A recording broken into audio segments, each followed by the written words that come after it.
we're gonna start. Welcome to our session of being your own best advocate. Welcome to Laurel Ridge, first of all. If you are new, we are so glad you're here. And we're so glad that you could come to this session today. Being your own best advocate, I'm Sasha Dawson. I'm one of the academic advisors here, and I'm gonna let my colleagues introduce themselves. Everyone, I'm Thomas Chalk. I'm an advisor as well. Sadie Gargano, also an advisor. Caroline Walls, also an advisor. So we are all advisors, and we are not all of them, but we are a good chunk of the academic advising team here at Laurel Ridge. And we are here to support you. That is our whole job. Our whole purpose is here to support students, help advocate for students, help guide students, because a lot of this college stuff is new and it can be a little bit complicated. So we are here to help and support you and advise you, of course. So one of the things that we wanted to talk about today in this session is helping you add some tools to your toolkit as far as being an advocate for yourself in the college environment, how to communicate with college staff in a way that's going to help you get results, right? Because the whole point of advocating for yourself and communicating is getting what you need, right? So you're in a professional environment. The college is a professional environment, and there are ways of communicating, and we kind of want to talk about those with you all. So when you do go seeking out the support and the resources to help you be successful and to help you thrive, you've got a couple tools for your communication toolkit. So our objective for today is learn how to effectively communicate with college staff like us or like some of the many other support resources that Laurel Ridge has to make the most out of your Laurel Ridge experience. We'll practice the skills you need to advocate for yourself as you walk through various career and academic processes here at the college. So one of the great things about being at a small community college like Laurel Ridge is that there are tons of helpers at your disposal, pretty much around every corner, different staff from different departments that can answer a lot of different questions that you might have. So the key to accessing those resources, of course, is that you do have to ask for it. So one of the big difference between high school and college for most of you would probably be that in high school, a lot of those resources come to you when you were having any kinds of issues or questions, but at college, it's up to you to go out and seek those various assistance tools you might need, tutoring, financial aid help if you're struggling filling out your FAFSA, those kinds of things. So there are a lot of helpers here. We all want to help you be successful, so just come find us. Now, as you look at these memes, you might start to gather why communication at college is important, right? So as I said, there are a lot of different issues that are going to arise that are different than what you experienced in high school, and you may not know how to navigate them all instantly on your own, especially your first semester. So one way to make college less overwhelming and feel like less of a little fire going on behind you is by accessing those resources that are, again, are very much present and wanting to support you. Just reach out and ask. Okay, so what we want to do is we want to do a little activity, just a little poll to get some of your feedback before we get into the next section. So we're going to talk about resources, how to find resources on the website, but we would like to get your all's opinion real quick before we get into that. So go ahead and scan this QR code. You can also enter in this link on your phone on any URL. Go ahead. And we will do a really quick poll. So if you're getting in there right now, don't worry. It's going to say it's inactive. I'm going to activate it in just a minute. So once we get started, is everyone getting on there? Okay. Everyone who wants to participate, cool. Okay, awesome. So we're going to switch over. So what we're going to do is a little poll. And just in case too, let me go ahead and I'm going to drop this in the chat as well. Anyone online who wants to join? Okay, so we're gonna go ahead and present. So we're gonna do a word cloud. So for this, just go ahead and do one word responses. If you're gonna do two words, just make sure you put them together, otherwise it'll separate it. But this is gonna give us a word cloud. So what do you think are some helpful resources you could utilize at the college when you need help? So what are some different things? Like I said, we'll talk about it, but we just want to get your all's opinion.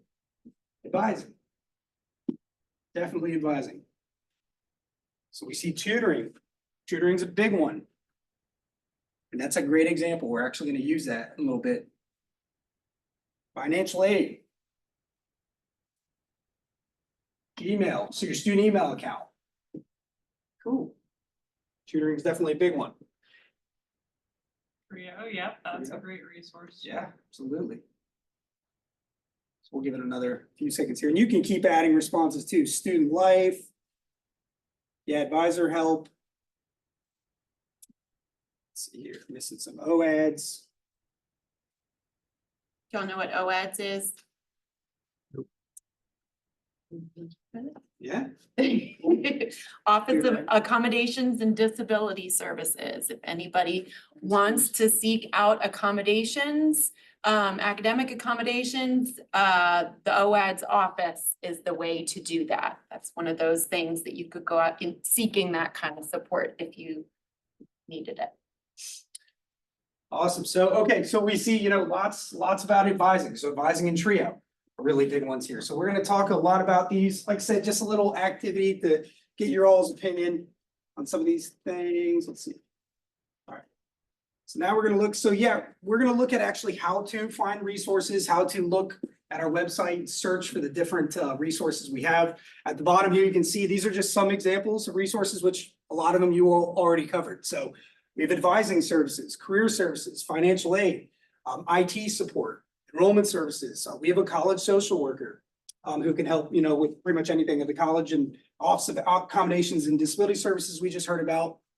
So one of the things we're going to do really quick is just do an example of any time you have a question about a resource. You can always reach out to your advisor, you pretty much reach out to anyone at the college.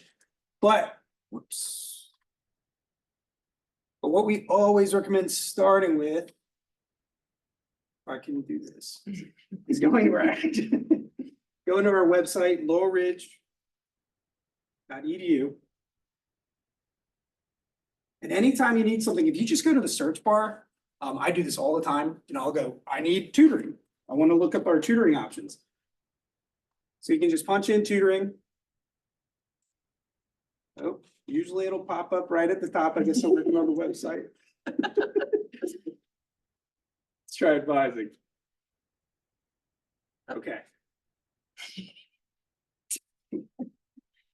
So usually, the search bar is super helpful. Sometimes you'll go to a website and you don't know how to navigate it, and you go and look in the search bar and it takes you absolutely nowhere, which is what Yeah. it seems to be doing at the moment, but usually it's really good. And that's a really good place to start. If you are thinking, but I have some questions about financial aid, or I have some questions about, when do classes start? Things like that. Start with the search bar, which normally is working a lot better than it is right now. Sometimes search bars are not useful. Ours really is. We advisors use it all the time. If we don't know an answer to the question, we will go to the Laurel Ridge search bar and start there. Thank you, Sasha. Yeah, we found it. So yes, usually it works really well. They're probably just doing some work on it. But when you just put it in, it'll go right to tutoring. It usually is the first result. But for instance, if you're looking at the tutoring page, you can see that there's tons of different tutoring options. You can schedule an in-person tutor or an online tutor with the tutor on campus. If you go down here, you can see, there's different options, writing center, math center. There's also supplemental tutoring. So you can see that we offer an opportunity for students to get free tutoring from a company we work with called Brainfuse, where you can get live virtual help from a professional tutor 24/7, all paid for by the college. So, this is just one of the many different pages we have that you can search for. Like we're saying, the different examples, if you want to find financial aid, to advising services, stuff about OADs. There's all different pages you can just search through, but of course you can always reach out to your advisor as well. Do you all have any questions about any, specific questions about any of the resources that were listed up there? Feel free to shout them out if you do. Don't have to raise your hands or anything.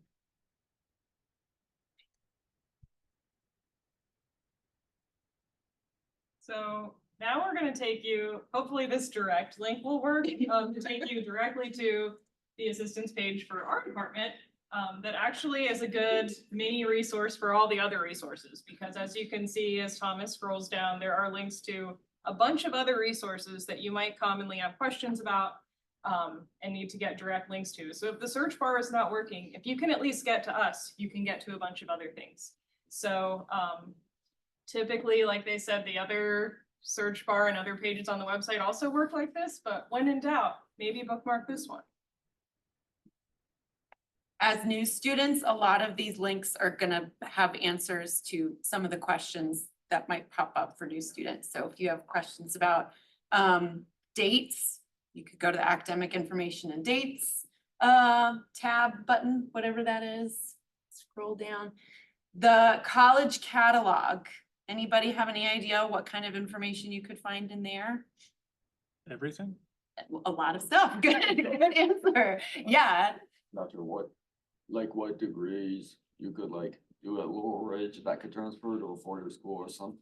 Absolutely. You can see a listing of all the degrees on the catalog. There are lots of different places you can kind of track your own academic progress. And of course, checking in with your advisor is one of those ways.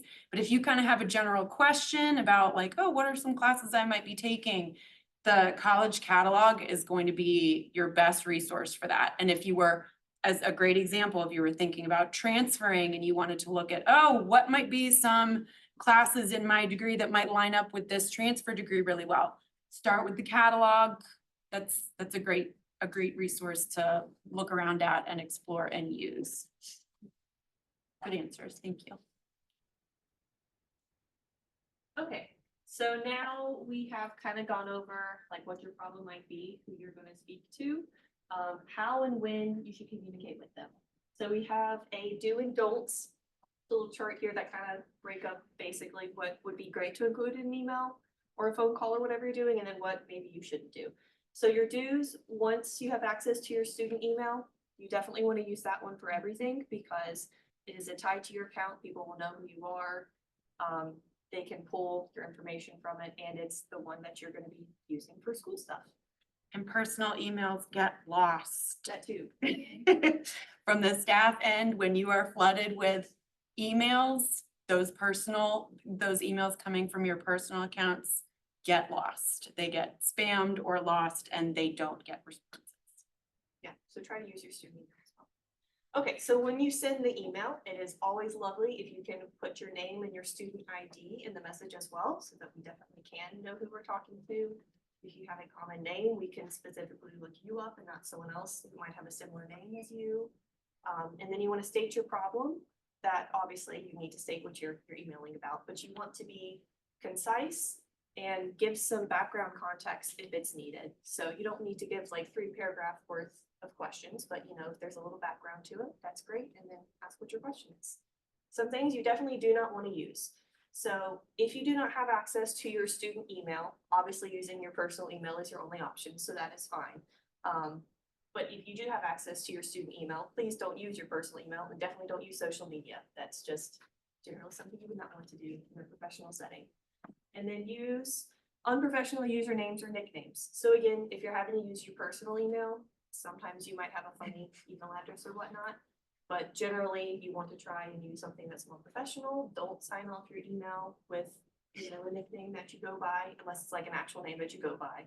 But you want to use your real names.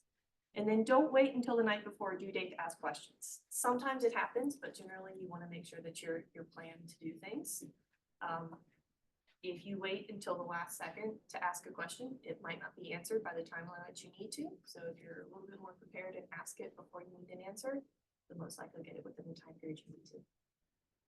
Questions? No? You wouldn't believe some of the email addresses that we see come through for the advising end. So it is best to stick with your student email because this is a adult professional environment.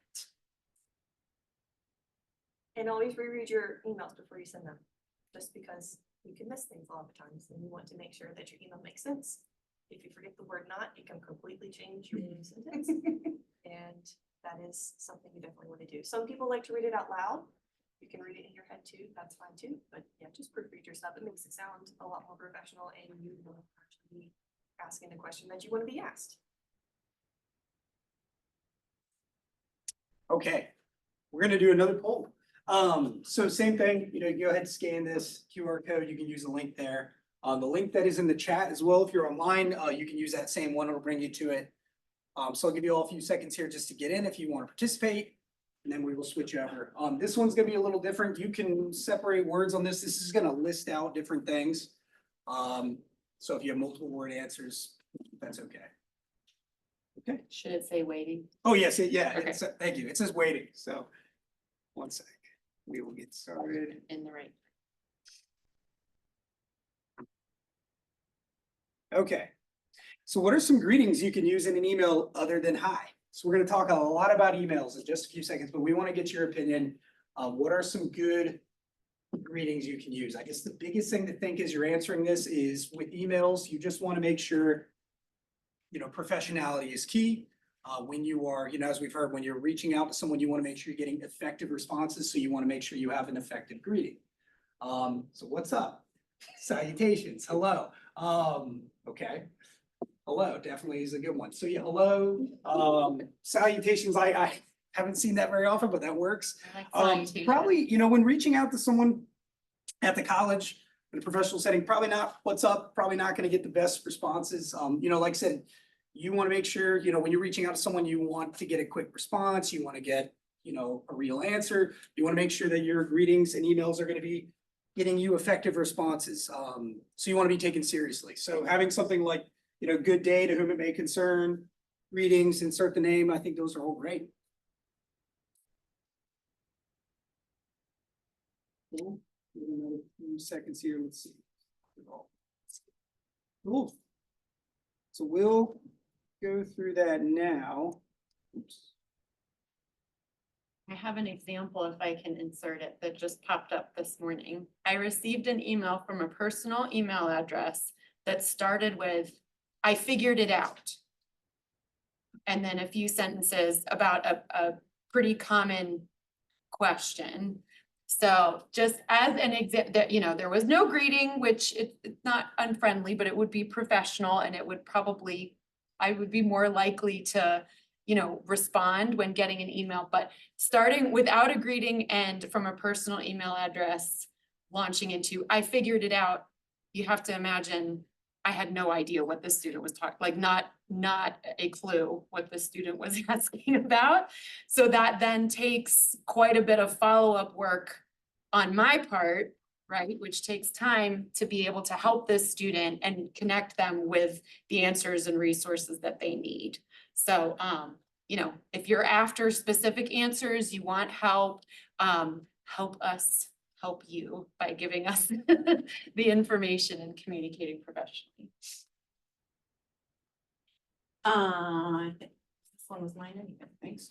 Okay, all right, so now we've got some examples here of some emails that we might receive. We on the advising end might receive some students. So we're gonna take a look at it and think about the do's and don'ts that Sadie just talked you through. Some of the do's and don'ts of email communication, because that is a huge part of how you will be communicating with staff members at the college. So let's look at this one first. We've got it from A. Stroh-Schneider at laurelridge.edu to Dr. Morgan. Subject line is checking in, missed class Tuesday. Hello, Dr. Morgan. I'm a student in your History 111 class. I had to take my dog to the vet and missed class yesterday. I'm sorry I did not notify you sooner. Is there any information that I need to work on or catch up with before the next class? Thanks, April Stroh-Schneider. Sorry, April. ID number 1234567. Okay, so in general, what do we think? Is this a do or a don't email? Well, what are some things you think that are good or bad? I think it's all good except that they should have notified you before you missed a class. A great point. Yes, it is helpful to notify as ahead of time as possible. We do know, and your teachers know, and we all know that sometimes things happen, right? Life happens, things come up. So obviously this student did the best they could in trying to notify their instructor. They weren't able to do it ahead of time. They did the best they could. In general, this is an excellent example of email communication with a staff member. Do you think this student is likely to get a quick response and quick results? Probably, right? Because they're doing a lot of really helpful stuff that makes the receiver's job easier. What are some do's that you see in this email? And there are smarties for anybody who answers. Or anybody who doesn't answer, that's okay too. Yeah, go ahead. Signing their name, giving the ID number, starting with a hello, giving your name, talking about the specific class that they missed, Yes, giving that Thanking context, the right? person. Excellent. Lots of do's there. That email address, that is a staff email address, probably looks a little bit different than you know, what your email addresses look like, but it came from an official email address. That is really likely to get a faster response, right? The greeting was great, very professional, not like, what the, you know, no, that's okay. Like, it's not that anybody wants to be unfriendly, but it's a professional environment and you want to act accordingly. What else is good? What else is a do here? Any ideas? Do they do a pretty good job with the do that Sadie mentioned, giving some context, but not telling the entire life story, right? They kept it concise. They kept it to, here's the situation. And that allows Dr. Morgan in this case to be able to respond accordingly, hopefully faster, and help the student get what they need. Awesome. Good job. There's also email parts of this that are good too. They're taking initiative. So in college, your instructor is not gonna reach out and say you missed class, here's what you missed. They're doing it themselves, so that's a great thing to do. The subject also clearly defines what they're gonna do, so when Professor Morgan opens his email, they could see the header and be like, oh, this could be important, let me check on this too. We can look at this other one too. So this is also from our big student, April, to financial aid, and her subject is pretty clear as well, help understanding aid. It says, hello, I need help with understanding a message I received about my financial aid. My name is April Strohsnyder. My student ID is blah, blah, blah. I am happy to call or make an appointment to come to campus. Will someone let me know how I can figure this out? Thank you for your help. So organized, completely different from the other email, but still organized in a great way. Still has that critical information. Anything else anyone notices that's good about this email? I'm not sure, there's nothing after thanks for your help, or, I'm not sure, it doesn't seem clear on what he's emailing about. Could be a little bit more, could give a little bit more context. Yeah, what their question was about their financial need. Are you saying maybe including like a name at the end? Thank you, when it says, thanks for your help? Are you saying their Other name than because there's the comma and then nothing afterward. Yeah, that's kind of cut off there. They do include their name in the body of the email, so, and that's okay, as long as, you know, you're communicating that information. It does help to sign off, you know, give a name at the end, just that makes for quicker responding. But yeah, that would be helpful to include too. The other thing too, just like that first email, the taking initiative piece, when April says, I'm happy to call or make an appointment to come to campus if needed to resolve the issue that she's having. Being willing to maybe not have this whole exchange over email, be willing to come to campus, have a conversation. Sometimes it's easier to work out various issues that you might have in person or at least by phone, talking back and forth a little quicker than waiting for the back and forth of email. So the flexibility, I think, also is a great thing that is included in this email. So if you have a preferred name, would you sign off with the preferred name, or should I put like in parentheses, the legal name? That's a great question. This is a great question. You can set your preferred, I believe in Navigate, you can set your preferred name and pronouns. If you include your ID number, that will also help catch, like if you sign off by your preferred name, but include your ID number, that'll help catch in case the preferred name isn't in the system. Okay, I believe that I've entered it into this often, so. The ID number is always really helpful. Do you guys know how to find your ID numbers? Yeah, it's like my student information. Yes, exactly. Yay, smart for that. That is, your student ID number is super helpful, just particularly from the advising standpoint, we use those a lot. We do a cut and paste of your ID number into our system, and that helps us get to your information really easily. So that might be a quick thing, but a good thing to do. Good question. Good question.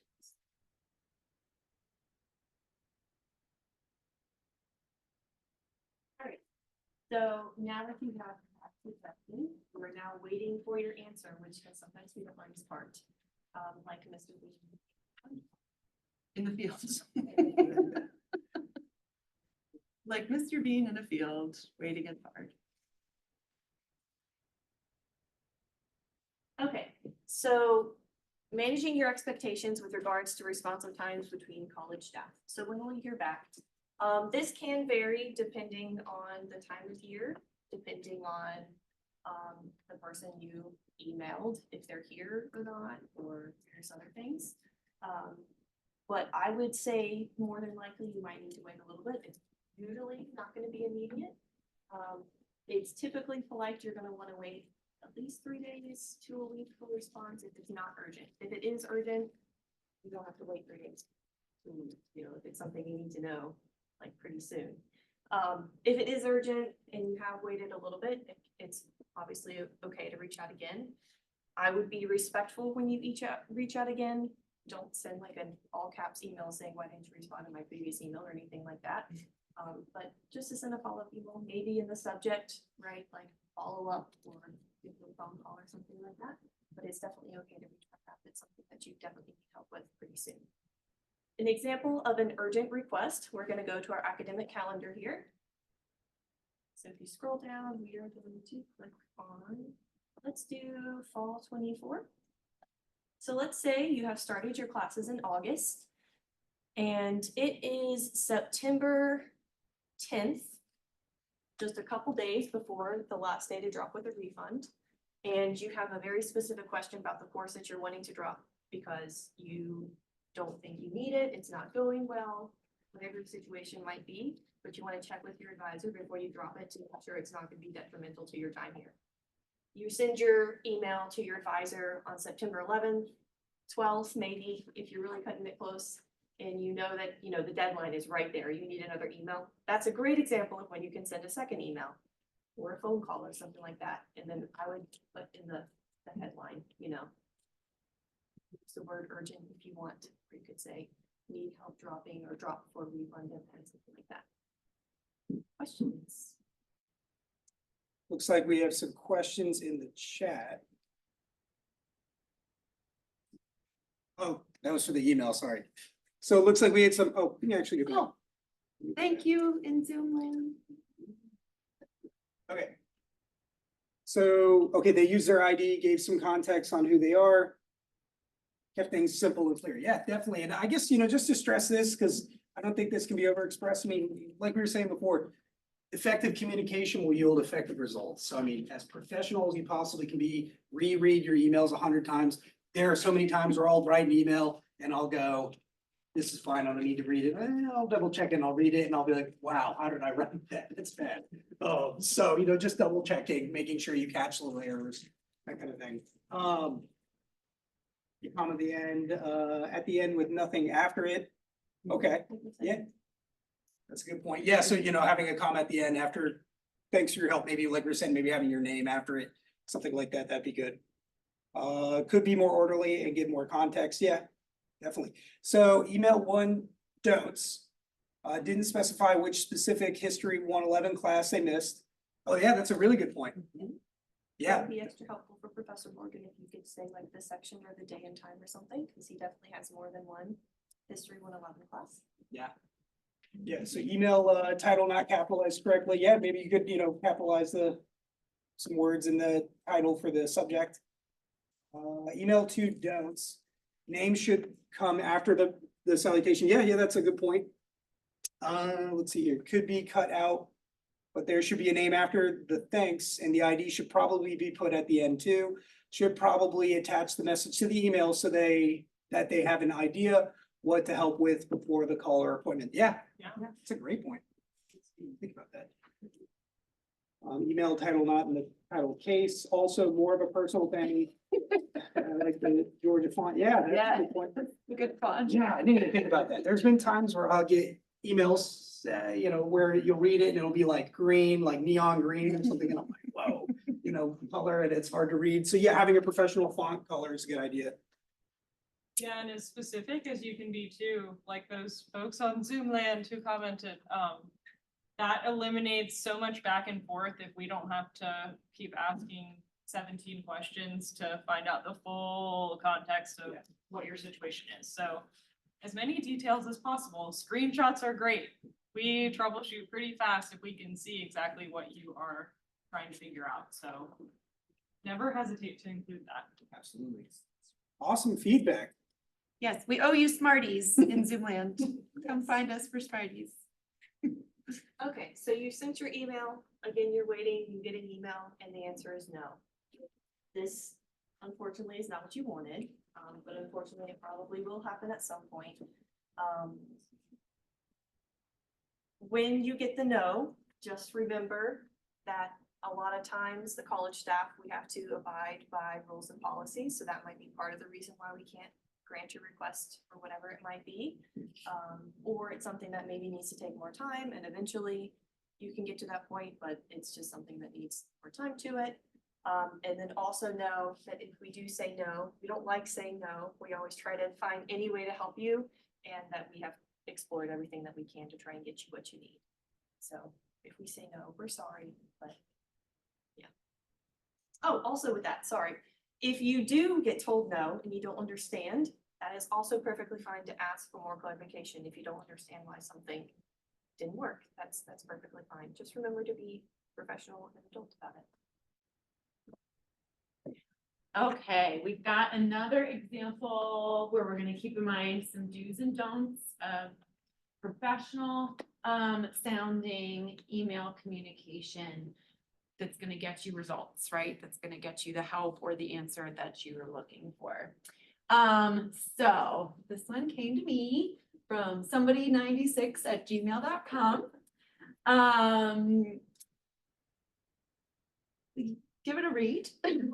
I'll read it out loud if you can't see it.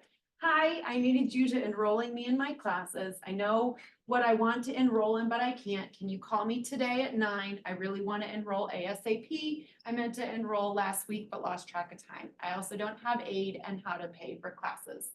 Sent June 26th at 3:01 a.m. So, shall we start with some don'ts here? What do we see? The greeting's not really formal, and it's not like separate from the rest of these. Good, yeah, it's not the strongest greet, it's friendly, there's an exclamation mark there, I appreciate that. But it could be a little bit more professional, good, awesome. No idea who it's from. Yes, I don't know who somebody96@gmail.com is, and they did not, somebody want to do Smarties? The other thing too, with the Gmail accounts, we can look at, even if you send an email from your VCCS email address, we can look you up in our system by that email address, but we have no way to search by your personal Gmail account. So if you have a Gmail account or any other personal email account that doesn't have any piece of your name in it even. We are completely at a loss for how to start to figure out who you might be. So another plug for using your VCCS email, make life easier. And as much as any of us want to help you in that situation, we don't have a lot of places to go with this, right? We wouldn't, it would take a while to get started on helping you, which is ultimately what we want to do. Good, so what else? What are some other don'ts here? There are a lot of them, so. We got something in the chat, so Oh. it could be grammatically be better, spelling and capitalization needs to be looked at. Yes. Yeah, absolutely. Good point. This is grammatically to the point where, you know, I'm not totally sure the meaning, right? And that's the point. You want to convey your meaning so that we can respond and actually be helpful. I think I have the idea of what they're asking. But they're probably not gonna get the best response once I figure out who they are. They're probably not gonna get the best response from me because I'm not really sure what they're asking. Good, what else? Punctuation, like camp, for example, doesn't have apostrophe. Yeah, we could work on the grammatics and punctuation and just kind of cleaning it up a little bit for professionalism purposes, right? It's very small. It is small, it's Yeah. hard to read, yes. What do you all think about the timeline? If you send an email at 3 AM asking for a call at 9 AM, do you think that's likely to happen? That's that managing expectations that Sadie was talking about, right? It's not really realistic to think if you email, I'm not working at 3 o'clock in the morning. If you email me at 3 o'clock in the morning saying, call me by 9, is that a realistic expectation? Probably not. So that's something to consider also. The other thing with the timeline too, even when you go on Navigate to make appointments with us, there's a 12-hour lead time to that. So the earliest, if you get on at 9 o'clock tonight, the earliest appointment you could possibly get would be 9 AM the next day. So thinking about that 12-hour time block, even there, that is probably the minimum response time you should allow for a request like that. Okay, so we have some more chat stuff, so don'ts, very informal, even less than what I usually do. That's fair. No name, especially personal email, ask the call, but no number. Great. Yeah, point. that's a great point. Dues, I guess they said what they needed help with, yeah, kind of. Yeah, one of the other things I'm just now noticing too is the subject is hello, and we get that often too. Oh. So, yeah, definitely be more specific, we give more information.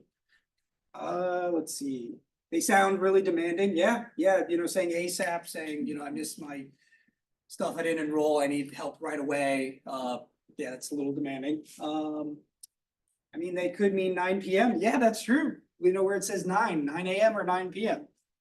Fair. I feel confident that you can fully expect that your advisor will not call you at 9 PM. No matter when you request it, no amount of lead time will give You you will that. not be getting called from your advisor at 9 PM. I needed you to enroll me in classes makes it sound like the recipient was already supposed to do this. Yeah, The meaning's unclear and the way, when you keep in mind that the whole point of us as advisors, but the whole point of all of this is to help you. If we don't know the meaning and we don't know how to respond, it makes helping you and getting what you need really difficult. So if you're advocating for yourself, as we hope you all do, advocating for yourself by seeking the resources that you need, seeking help when you need it, and we really encourage you to do that. But you kind of want to use the do's to actually get that help that you're looking for. Awesome. Anybody have ideas on how they would fix this? If you had to rewrite an email real quick. Was that Reformatted. reformat? Yeah. Use Grammarly. Yeah, yeah, use Grammarly, yeah. At least give it a read out loud. Do you all ever edit by reading out loud? That's the best way to edit something, is read it out loud to yourself. You'll catch all your mistakes. Good, what else? Everything, They're literally everything, right? the greeting, the the closure, the grammar, being more specific. Yeah, I don't know if this is just me, but many times will I write a text or an email and then go, I'm gonna double check it, just read it and be like, yeah, if I got that, I would have no idea, what that just said. So yeah, I mean, that really makes a huge difference.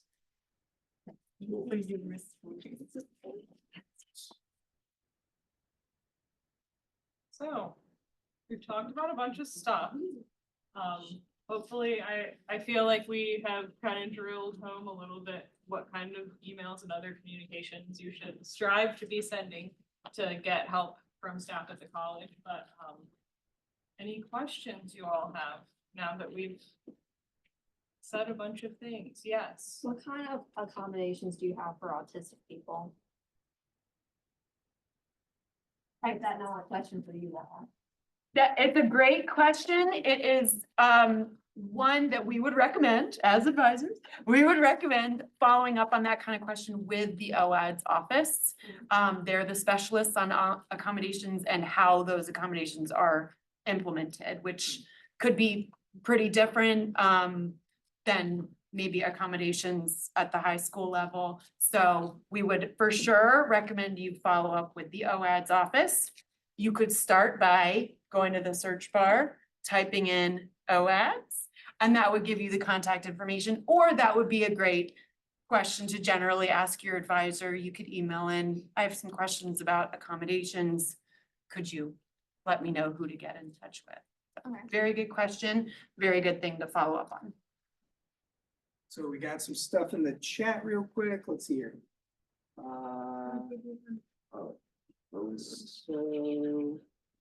Okay, there's some more stuff about the email. So they might have known that they couldn't get a 9 a.m. appointment and didn't feel like they needed to specify. Yeah, these are really good points. You all make really good points. Let's see. It's definitely helped me realize how I need to work on my emails. Yes, that's, Thank you, Sydney. I did. Okay. See here. Oh, a rewrite suggestion. Oh, that is awesome. So rewrite suggestion could be, hi, I need help with enrolling in classes. I know what classes I want to take, but I'm not able to. Can we call at 9 p.m. or 4 a.m., either one, I guess. I meant to enroll last week, but I ended up losing track of time. What the last bit I was because you changed. Oh, don't worry. Was typing next there. Yeah, that's a great template. Man, it's a really good way to write it out. So that has everything. That has the content, that has the specificity. It has the name, number, who you are. Yeah. It's fantastic. And it would be likely to get responses and results, which is ultimately what you need, right?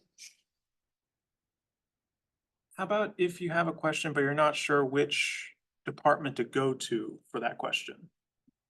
It's your advisor Yeah. and they can help field you where it needs to go. Every office here wants you to be successful and wants you to thrive, so you're not gonna go wrong asking questions. But yeah, if you're not sure where to start, your advisor is a good place. And we do a lot of email communicating. That is one of the main ways that we respond to like a couple questions. But if you have a lot that you want to talk through, your best bet might be make an appointment with your advisor. You can make a appointment through your Student Navigate to meet with us. We can meet in person, virtually, by phone, whatever is easiest for you. But sometimes if you've got more of a couple questions or something you really want to talk through and work your way through, an advising appointment is a good way to go with that. Anything else? Questions? It's not a question, but I really like you guys. Aw. Specifically, Oh, we like you too. Thank you. Well, we're here for you, for all of you. That is our whole purpose, our whole job. So always feel free to reach out as professionally as possible so that you can be assured that you'll get results. Guys in have the most anything? effective way. In the most Yeah. effective way, coming full circle with our objectives. I think we're ending a little early, but we'll be here until 3. If you all have questions, we are happy to answer them now. And we can use up the bag of Smarties, because these cannot go home with me. Oh, we got another question in the chat. All right, so there are times where I email my advisor different questions I have for days in a row, and it makes me feel bad. Should I feel bad? No, not at all. Anytime you have any questions at all, definitely like we were just saying, start with your advisor. If we don't know the answer, we will know where you can go, where to talk to get the answer. So, feel free. You're not bothering any of us if you reach out. I'd say, no, don't feel bad, but also manage your expectations, like we talked about. We're probably not going to be responding to each individual question over email as soon as you send it, right? It might take a little while to get to each question, or we might try responding to each question in one big email, so there's not a lot of round and round. We might also recommend that you make an advising appointment, because maybe if you've got a lot of questions, it might be a good time for us to sit down and talk through it. Sometimes that's easier. So I may have Sasha answer this next question. Oh. Who should I ask to receive my Smarties when I come back to college? That would be, oh, they might not be here. I might eat them all, but you can come see me for Smarties. Or I'll leave them at the welcome desk for you. Excellent question. We do pretty much all always have candy though, Yes. so. Yeah. Come see us if just for the candy. Yes.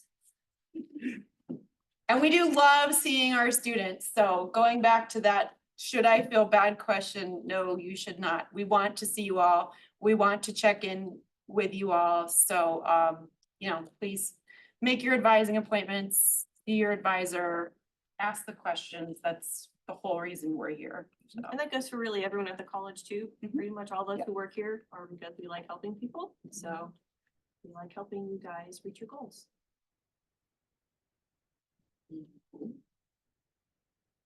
good questions, everybody. Is that it? Awesome. Well, we'll be here till 3. Thank you all so much for coming. Again, we hope to see you all.